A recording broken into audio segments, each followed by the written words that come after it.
In this video, let's see how to import and map contacts from a CSV file into your audience list or a tag. Select Lists from the drop-down menu under the Audience tab. Click on the Import button for the list you want to add contacts to. Drag and drop a CSV file or click to choose a file to upload your contacts. Click on the Continue button after the file has been uploaded successfully. Once uploaded, contacts will be auto-mapped based on the CSV file column headers, and if it is not mapped, click on the Choose Mapping dropdown to add the new country custom field. Type country in the search box to map or create the country field.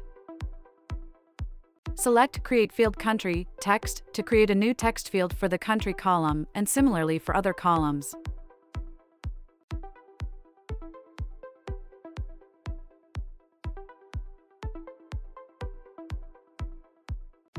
For adding tag to contact, map it to Tags field.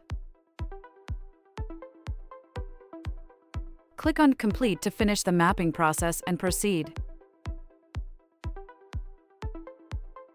Wait for the contacts to be imported from the CSV file as indicated by the notification pop-up. Click on the Info button next to a contact's name to view their details. Now, the mapped custom fields and tags are added to the contact. That's it for this video. Thanks for watching.